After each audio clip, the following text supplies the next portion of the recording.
let's talk a little bit about To Live and Die and Live. This is directed by Qasim Basir, and it's about a filmmaker who returns home to Detroit to bury his stepfather and settle outstanding debts. But repairing family wounds brings up Muhammad's own struggles with depression and addiction. Art, you were saying this one reminded you of a Malcolm and Marie where the guy actually has some things to actually complain about? Yeah. Yes.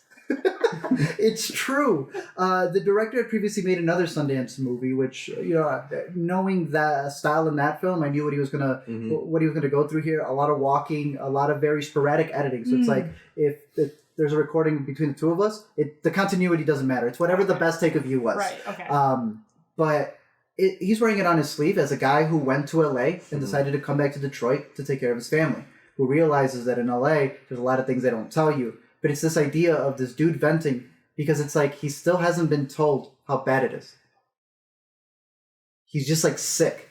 And the way that it's able to show addiction, one in Detroit, which I thought, when you think of addiction is in Detroit, even Barbarian has a bit where it plays off of the stereotype of what happens there.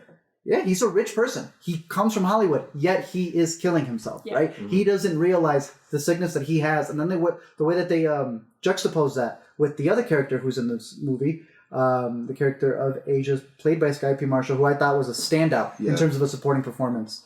She has an illness, and the way that they reflect both his sickness and hers, I thought was beautiful. Does it get a little melodramatic at times? Yes, there is a point. That's why I said Malcolm Marie, where the guy's just going, family, I need to keep us together. Yeah. It's on my shoulders, damn near. But it's like you feel him being as cringy, authentic as possible in the best way. Okay. I like it better than his previous film, and I'd give it a rewatch. This did remind me a little bit of another film that we're going to talk about in our next video that deals with interpersonal family dramas, and that maybe they're a little bit too repetitive in terms of the things that they're after. That there are scenes that are really good, and then they'll repeat the ideas of those scenes again in less effective ways. Or tell it to you when it's like, now we were feeling it. Yeah, exactly. Yeah. And there are moments here that I thought were really, really outstanding. Yeah. I don't know if it all sort of cohered for me, but I did find a lot of it to be really striking. There's a couple scenes in particular that are tense and dramatic, and I don't feel like I've seen that perspective. Yeah. So